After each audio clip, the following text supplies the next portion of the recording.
G'day, Troy Dean from WP Elevation, and welcome to episode 38 of the WP Elevation podcast, the podcast that is designed to help WordPress consultants elevate themselves above the pack and build a real business as a WordPress consultant.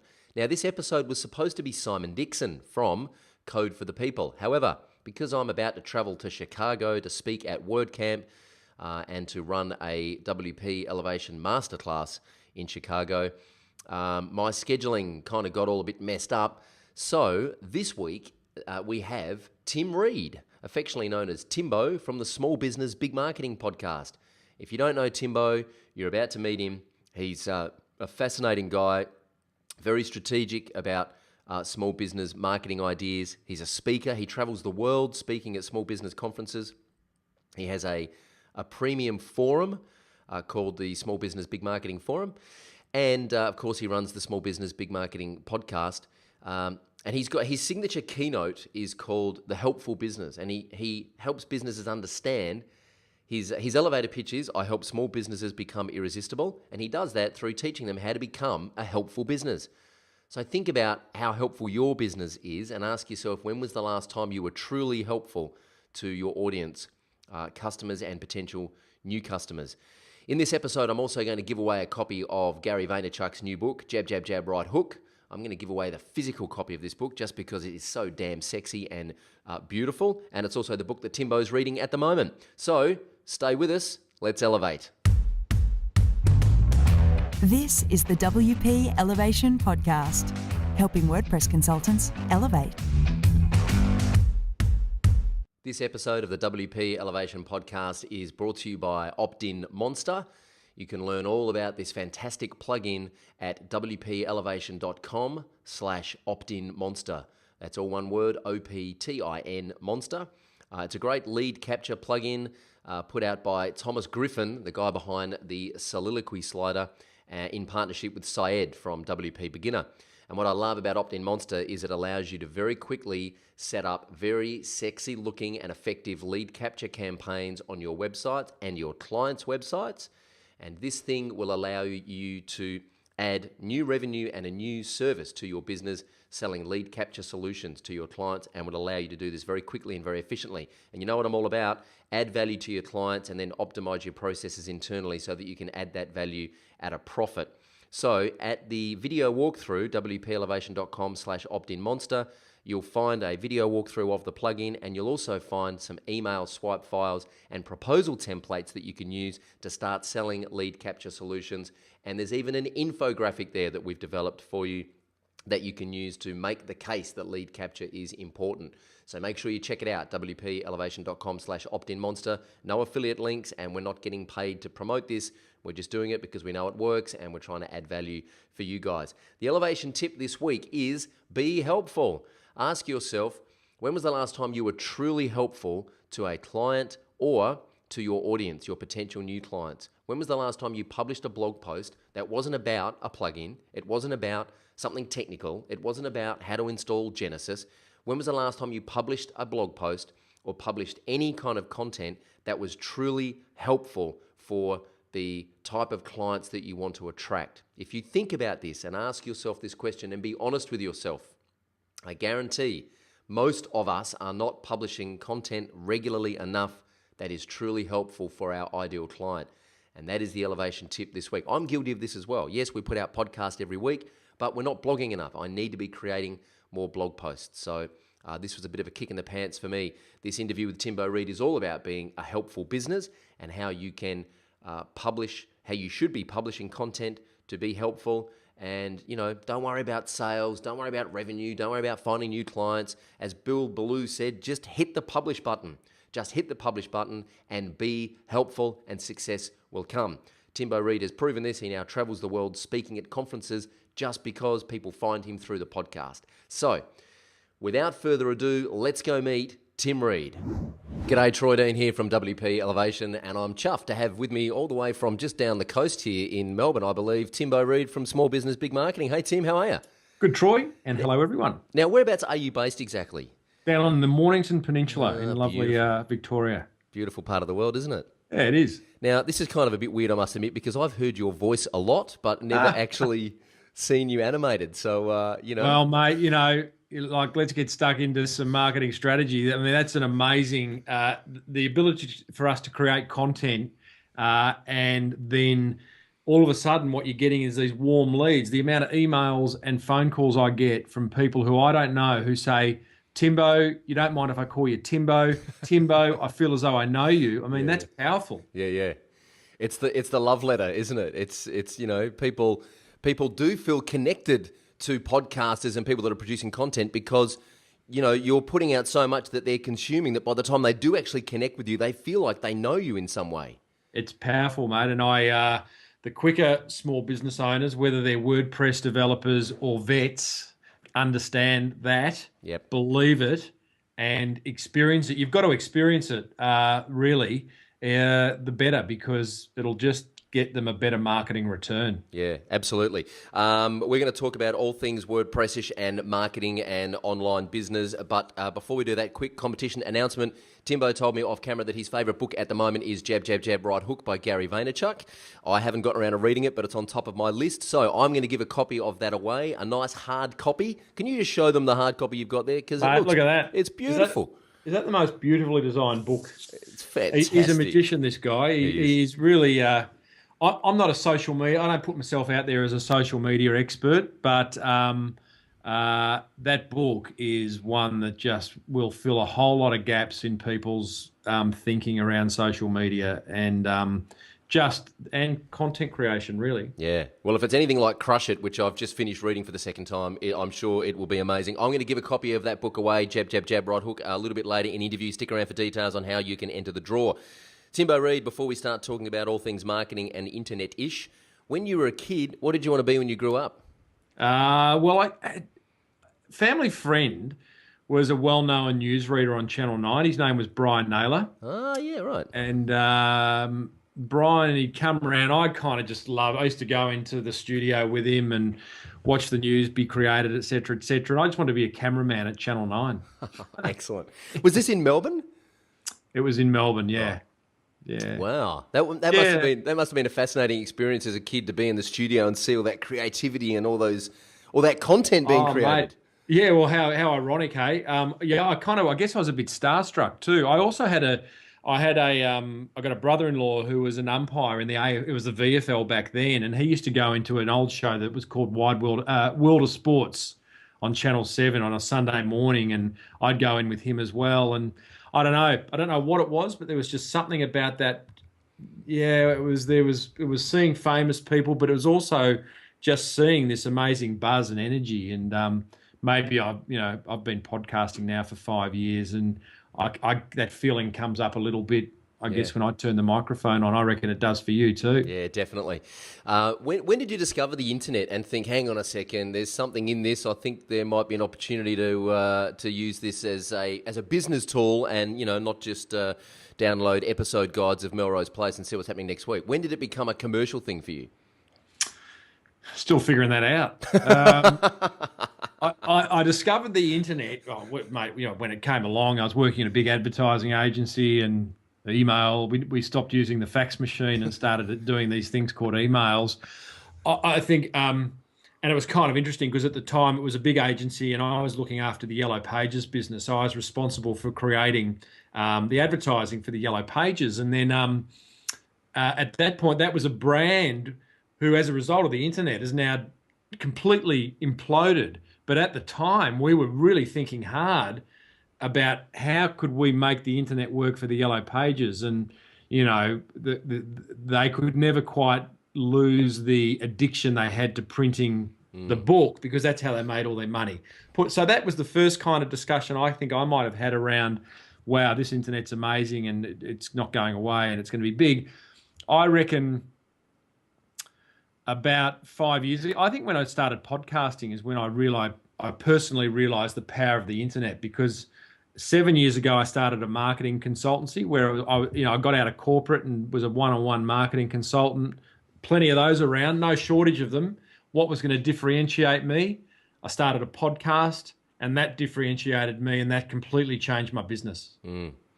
It's funny you mentioned the Yellow Pages book. We had some white page books turned up on our doorstep the other night.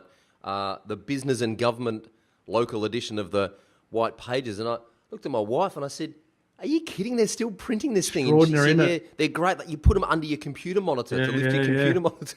Yeah, it's unbelievable. I actually started taking photos of where people were using and how that people were using the yellow and the white pages, keeping your computer up, keeping the door open, reaching the top shelf as a step, all sorts of stuff. Fantastic. Now, when did you discover WordPress? Do you remember the first time you saw the WordPress dashboard? We're not going to get geeky. No. We're not getting geeky at all. Right. There's no tech talk here at all. Right. Do you know what WordPress is, Timbo? Mate, I recommend it. Anyone, honestly, I'll answer your question, but I've up until now as a marketing podcaster, keynote speaker, I've got my own forum. Whenever anyone talks about getting a website or changing their platform, I say, get WordPress. I feel I'm moving away from that a little bit. Happy to talk about that. Absolutely. Cause some enemies as a result of it. But I reckon I first discovered WordPress maybe 7 years ago when I needed a site for my business. Yeah. So interestingly, why have you been recommending it so much up until now? And then we'll talk about why you maybe moving Here's away. my spiel. The background to the spiel up until now, and I'm still fully a WordPress guy, but up until now, the spiel has been, I see thousands, I travel the world speaking to small business owners. A major frustration of small business owners is their website. Yep. They get additionally frustrated because my main keynote is around helpful marketing. You're standing on a mountain of knowledge. You know a lot about the industry in which you operate. You should be sharing it. Why should you share it? Because it's going to pull people towards you, because you're going to position yourself as an opinion leader by creating videos, podcasts, ebooks, forums, blog posts, etc. Google, and then this is leading somewhere. Google's update with the Hummingbird update in October last year says just give us helpful, useful, unique content on a regular basis. Regular being the key point in this discussion. So then my audience of small business owners will come up to me and go, I so get that, Timbo, but I find it so hard to change my website. And you're telling us to update our website weekly with a video or a blog or a podcast. I said, why is it hard? Well, it's hard for two reasons. This is them saying, either because it's technical and they don't know how to do it because they're in some content management system owned by some web developer who's making money from trapping them inside their ecosystem, or because their web developer, same argument really, their web developer's charging them X dollars for every 15 minutes. All they want to do is upload a friggin' blog post. So WordPress, to me, my solution is, well, WordPress, guys, it's easy. And my big sell on WordPress is that when you get inside the back of your website, it looks like Microsoft Word. Yeah. Yeah, and so their eyes light up and they go, that's cool. Now, that's underselling WordPress, and whilst the actual, the page or the post section does look like Word and it's familiar and not scary, there's a whole lot of stuff down the left-hand side and all around the place that does freak them out. Yeah. So that's where I get to with WordPress. What I'm feeling and seeing, and I haven't explored things like Squarespace and other CMSs, but they seem to have caught up, and they might even be, again, I haven't explored it. It's on my list of things to do, actually, Troy, but it looks like the interface for the small business owner who's non-technical may be a lot easier these days than WordPress. Yeah. Look, you're absolutely right, mate. One of my businesses is selling a plugin that WordPress developers give their clients with 55 video tutorials in the back end to show their clients how to use the WordPress admin interface. So everyone I speak to that knows WordPress and all the people in the WordPress ecosystem say the same thing. We use WordPress and we kept using WordPress because it was the easiest thing to get up and running. However, if you put someone in front of WordPress that's never used it before, it's not as intuitive as we would like to think it is. No. And it's a big problem that WordPress, the WordPress development team are trying to solve at the moment. So you're not the first person to bring this up, and I think it's an important conversation to have because at the end of the day, as you say, there's no point recommending a tool to a small business owner who's having trouble updating their website if they then log into that tool and don't know how to update their website. No. And from a small business marketing point of view, all I wish for is the business owner to recognize the knowledge they have and to start sharing it via podcasts and videos and blogs. And if they then get stuck at the other end. Now, to that point, though, one thing that I'm really strong on is like, if you're the business owner, all I want you to do is create the content. I actually don't want you going into your WordPress. I don't want you editing your video. I don't want you figuring out, any of that. Get off the tools. It's all a time suck. So if they've got cash flow, if they can afford it, then you pay other people to do.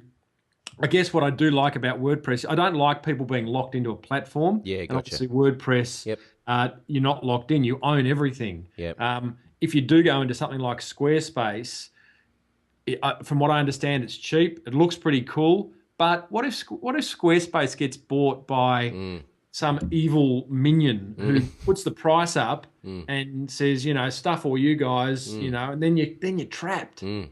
Absolutely. Brian Clark from Copyblogger is trying to solve this problem at the moment too. He's just released the new Rainmaker platform, which is basically, it's built on WordPress, but it's a minimized, kind of dumbed down, for want of a better term, version of WordPress where it just takes all the garbage out of the admin interface and just gives you exactly what you need to start producing and publishing podcasts and blog posts and videos. But again, it's a hosted platform, so you're kind of entrusting a lot of your marketing strategy with him. So that has its... Interesting. I'll follow that. How far down the track is he? They've launched. I've signed up. I'm taking it for a spin at the moment, and it's good. It's impressive. It's great we've got developers who work for us, so we probably don't need it. But it's great if you haven't got those resources and you just need to produce and publish content. It's fantastic. It's got a whole bunch of SEO and conversion tracking stuff built into it. So you should check it out. Newrainmaker.com. Making a note. Have a look at it. How do you describe... I'm pretty familiar with you because I've heard you and James Schramko on podcast over the years, and I've listened to a lot of your stuff, and I was on a plane once listening to you and James teach about how to put on a pain-free event, and made a couple of pages worth of notes, which I continue to use. So thank you very much for that. But for those of you who aren't familiar with you, how do you describe what you do in one sentence? What's your elevator pitch, so to speak? I show small businesses how to be irresistible. Hey, there you go. That's nice. Oh, I really like that. Hey? You steal it, I'll come and get you because you're only up the road. Hey? I show small businesses how to be irresistible. That's it. So you know what I like about this? First of all, you name your target audience. Second of all, you name the outcome or the big benefit that they're going to receive from working with you. But there's also something I love about this. It's just laced with intrigue, isn't it? Oh yeah. Oh yeah. It's really sexy, isn't it? Yeah. Well, it's just to the point, and the elevator pitch thing. When you do get an opportunity to pitch your business, people do trip over themselves and get tongue-tied, and then they try and get all rational. I'm such an emotional marketer. It's kind of what I kind of pride myself on. We buy on emotion, So the word irresistible is emotional, and it does. It should raise the question. Well, how do you do that? Yeah, that's exactly right. And that's the question that an elevator pitch should raise. Yeah, absolutely. Because then you're having a conversation. Yeah. That's right. Like for your listeners of WordPress guys and girls, they should be thinking about, if someone says, what do they do? It shouldn't be, I'm a WordPress developer. It's like, I show small business owners how to fall in love with their website, for example, because there's a whole lot of small business. There's another great, we're talking about pitching, Troy, pitching is important because there's often, there's so many situations throughout the week where we get the opportunity to talk about our business, and you want to talk about your business in the light of whoever's asked you and how it's going to benefit them. And there's another pitching process which is really nice, which is the you-know-how approach. So you might say, hey, what do you do, Tim? And I say, well, first of all, I'm going to ask you, before I explain to you, Troy, what I do, do you mind if you tell me what you do? So then I can frame my response based on what you're where you're at in your head. Gotcha.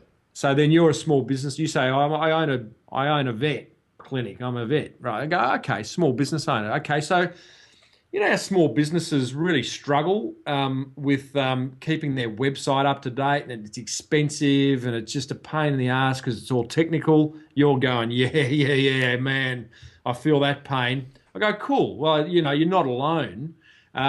So what I've got is a business that actually will help you fall in love with your website and turn it into an effective marketing tool that's going to produce the results that you want. And they're going to go, what? Really? How do you do that? Cool, glad you asked. I'm a WordPress developer, blah, blah, blah. Yeah. You know, Beautiful. That's goes great. like that. That is worth the price of admission alone, my friends, and for a free podcast, that's pretty bloody good. So tell me, what do you actually spend most of your time doing in the business on a daily basis? As a result of starting a podcast 5 years ago, Troy, as of today, June 6, 2014, 80% of my income comes from speaking. I travel the world now, speaking to small business owners at conferences that other people have organised. As a result of my podcast, I got signed exclusively with a speakers bureau 2 years ago. And so they basically, it's like having an agent. They say, you know, there's a conference for financial planners over there, go and speak. So that's 80% of my income, not time, because, you know, besides the travel that's involved, the actual speaking might be a 60-minute keynote. I spend a lot of time podcasting, and I have two sponsors that generate an income through my podcast, and I have a forum, and I'm in there every day, the Small Business Big Marketing Forum, and that's kind of that's it. So I don't do any consulting, and I do a little bit. I've always got one or two clients. I've got this little business on the side called Get Your Own Show. And it just helps other people get a podcast. And I've always got one or two people I'm helping with that. Gotcha. Nice. And gee, it sounds like you've got a very clear.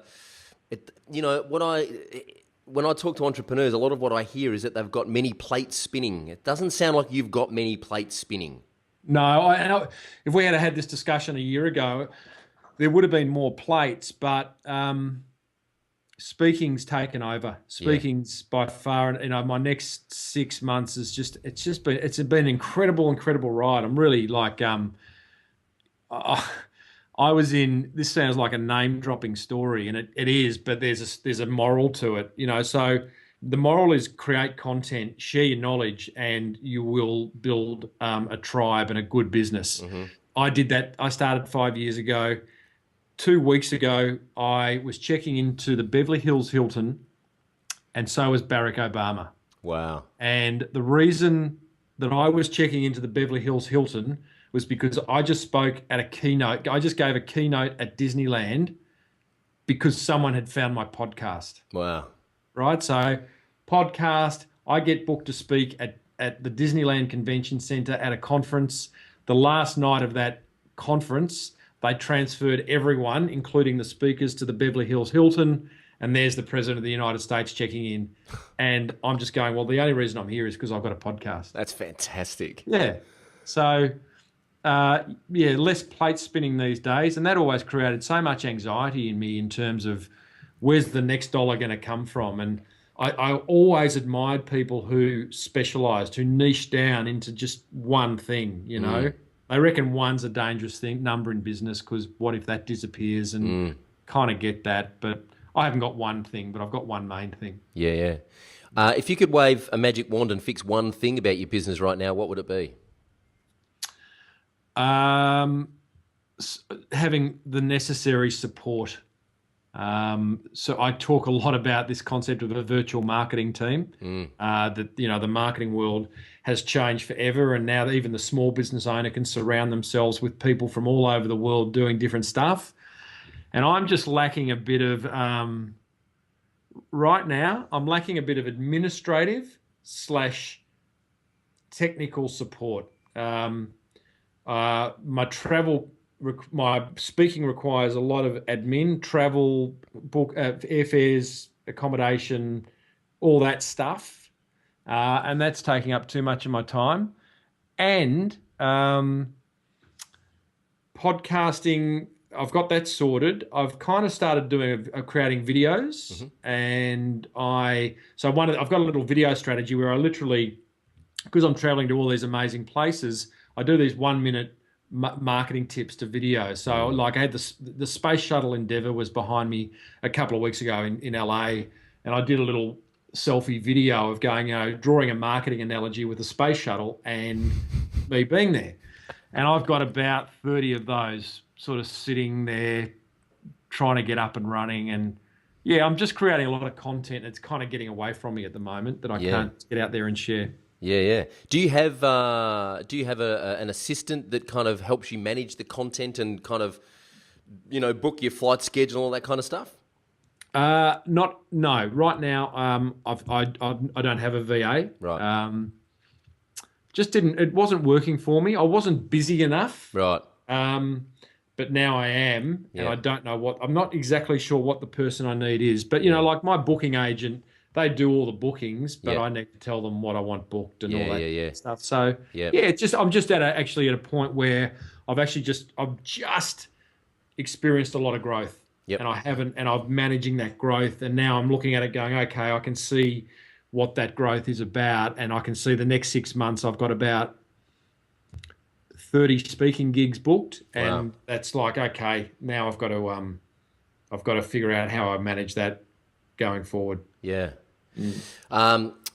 When you talk about speaking, I do a little bit of speaking as well, and so I totally get the benefits of speaking. I love it, but it seems to me like you and I seem like fairly confident people, and we're pretty happy to get up in front of people and speak in front of a large group of people. I speak to a lot of WordPress developers who understand they need to do this, but they're petrified and they can't take the first step. So what practical tips do you have for someone who wants to start speaking, even at a BNI business networking breakfast? They want to just get up and speak in front of 15 people and do a little presentation on what it is they know and the benefits and how it can help people, but they're absolutely petrified. What advice would you give someone in that situation? I'll give you two mindsets that I use all the time. Because I think if you have a particular mindset, then it can overcome all the other stuff that's going on. Mindset number one is that you're doing your clients, your customers, your prospects, maybe even the wider community of small business owners a disservice by not sharing, by not speaking from stage. How dare you hold on to that knowledge until someone gives you money? Yeah. I mean, get over it,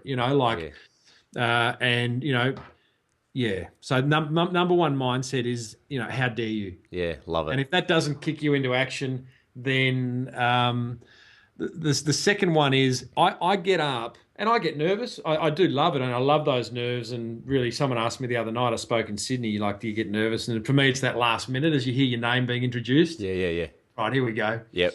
But the second one is I come at it from a place of giving. Yep. I'm going on that stage. I'm speaking on your vodcast. I am doing my own podcast, always from a place of giving.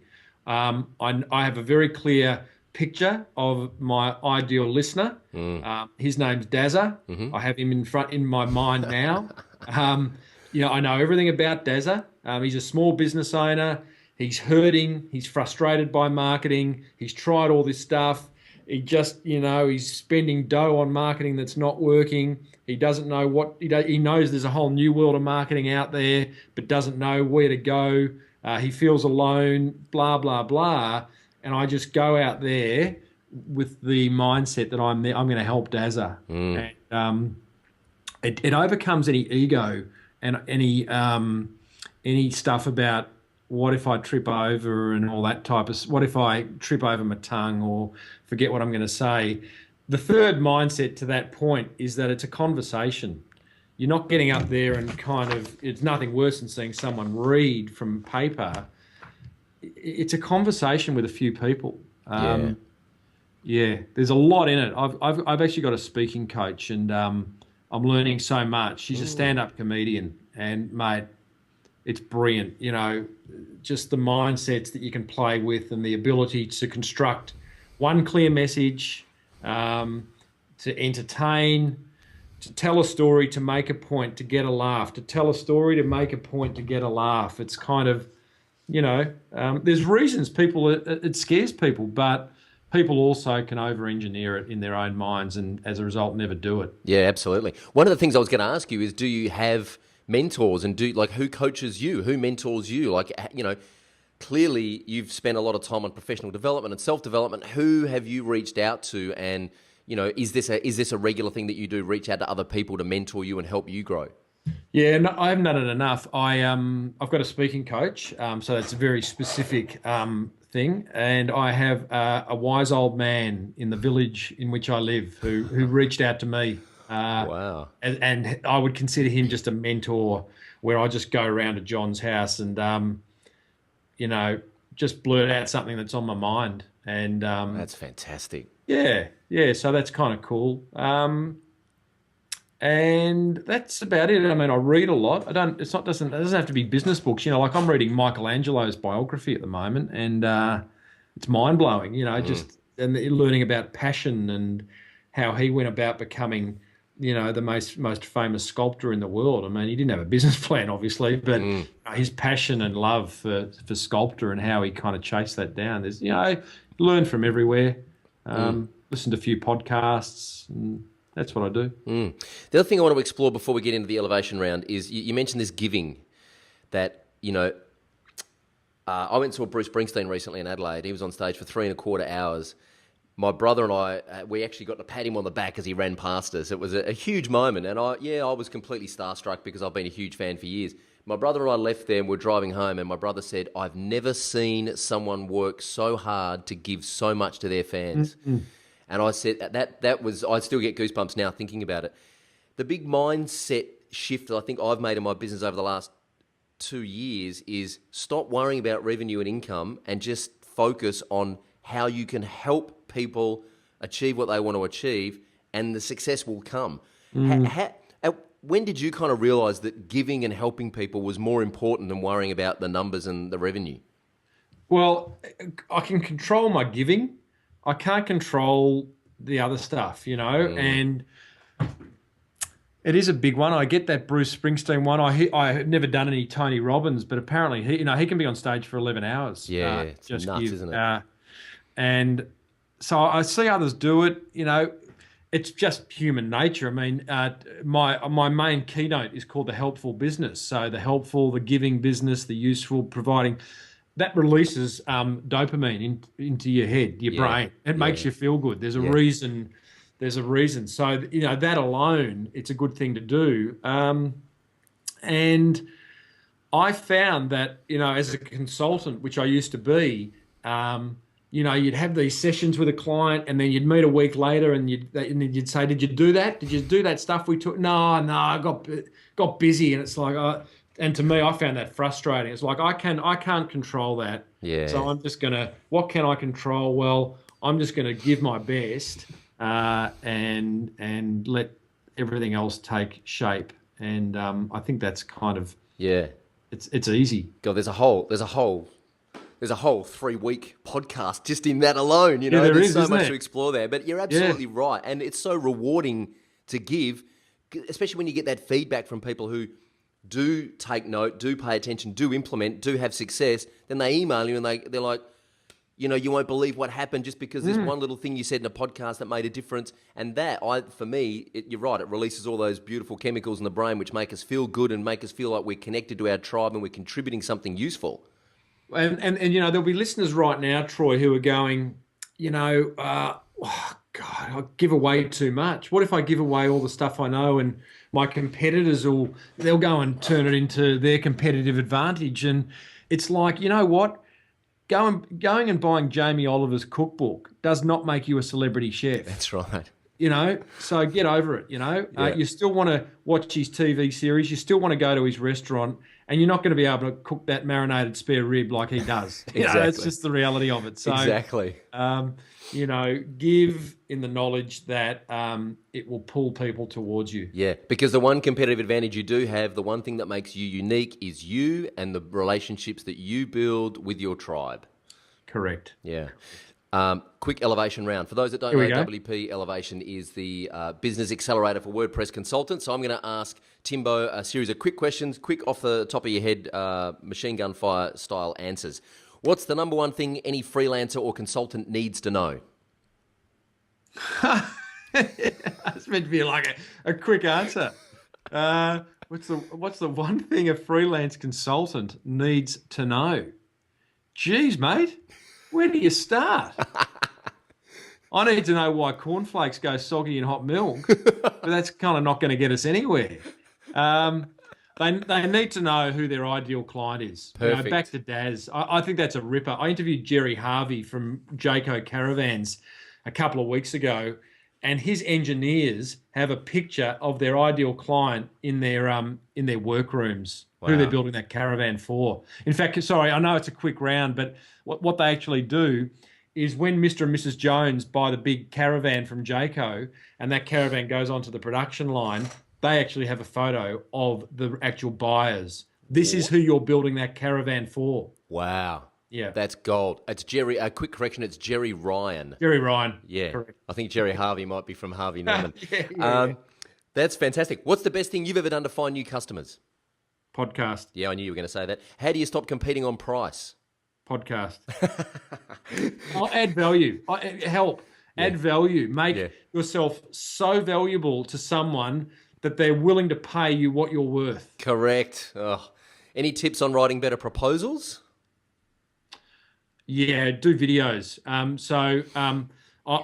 My proposals, I got a phone call like just yesterday. I got a phone call from my agent saying, will you do a 12-city roadshow for such and such?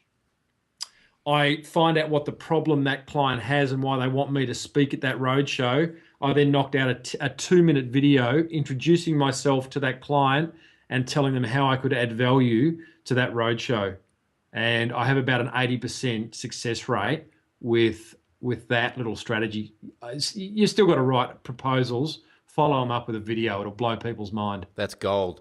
Do you have a favourite tool for CRM?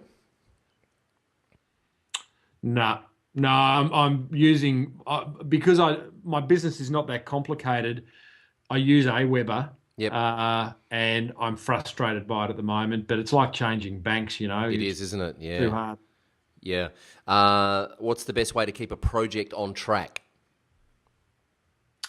Be clear on timings. Know when things need to be delivered, and hassle.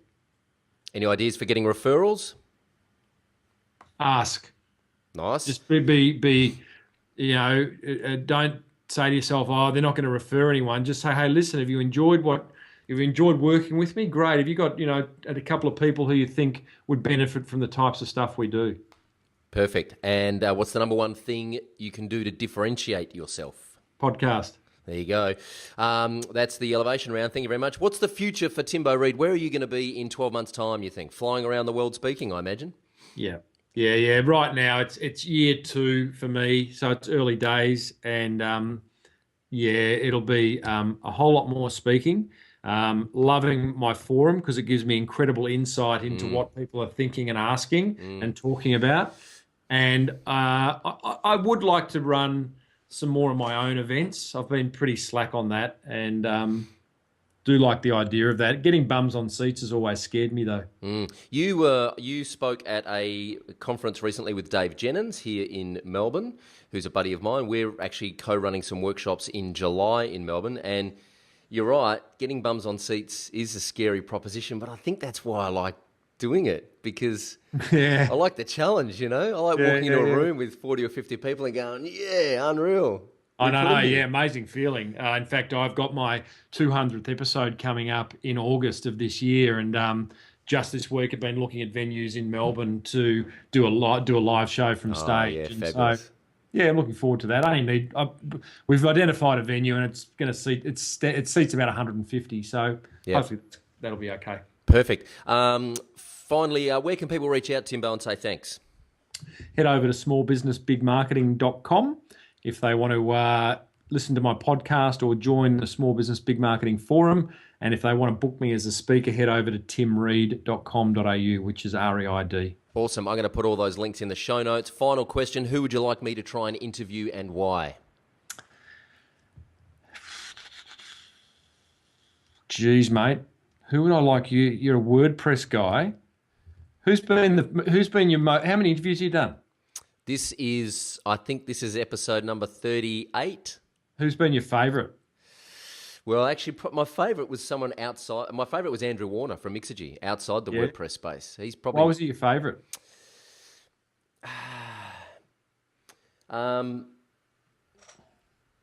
Just because it was hard to get him. I had to go through a very strategic kind of process to build that relationship, and he appreciated the work that I put into building that relationship. I just added tons of value to him, and warmed him up. I sent him an iPod for Christmas, and then kind of. Who does he think he is? Yeah. Hey? Yeah. Well, he's been a huge influence on my business and my mindset and my personal confidence. He's been a huge influence. So yeah, right. I think I think that's why he's been my favourite, because when I landed, when he said yes, I was stoked. But then the interview itself was just epic. It was awesome. Yeah, right. The creator. Excuse me. You. The creator of Squarespace. Ah. There you go. Okay.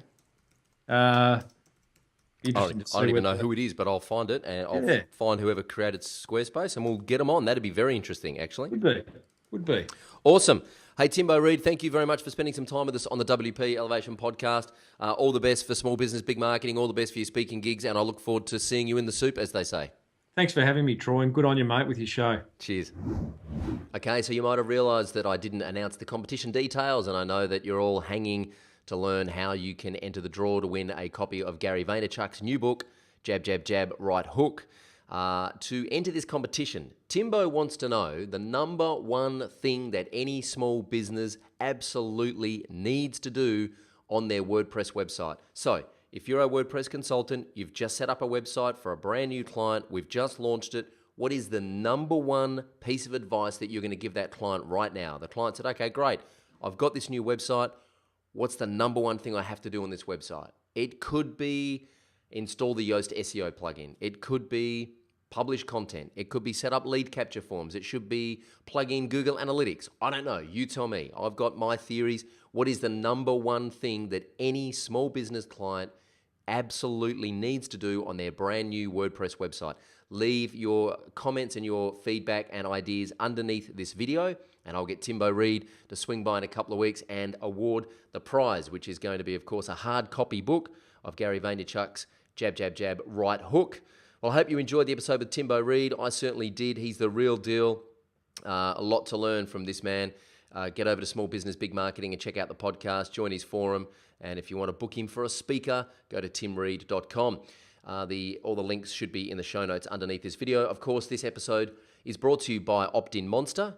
Check it out at wpelevation.com/optinmonster, where you can see a video walkthrough of this amazing lead capture plugin and how it can drive more revenue or more sales into your business. Don't just get this plugin and play with it and use it. Get this plugin, learn how to use it, learn how to create lead capture solutions fast, and then sell lead capture solutions to your clients so that you can drive more revenue into your business. Of course, subscribe to the podcast so you never miss an episode. wpelevation.com/subscribe. And when you do subscribe to the podcast, you'll get instant access to a free content creation webinar. If you are on iTunes, please give us a 5-star review, or if you think we suck, give us a 1-star review. Tell us honestly what you think about the show at iTunes, because it really does help us spread the message and get in front of more people. Of course, the show notes and everything you need for this episode will be at wpelevation.com/timreid, TIMREID. Remember to leave your comments under the video to enter the draw. And let me just have a look at who we've got up. Next week, so next week we actually have Simon Dixon, Code for the People, one of 2 European WordPress agencies who are part of the WordPress VIP program. I'm very excited to have Simon on the show. I'm sorry I had to bump him, and he's been very patient, very understanding with us rescheduling because of my trip to Chicago. So I'm looking forward to interviewing Simon for next week's episode. I hope you can join us then. Until next time, go elevate.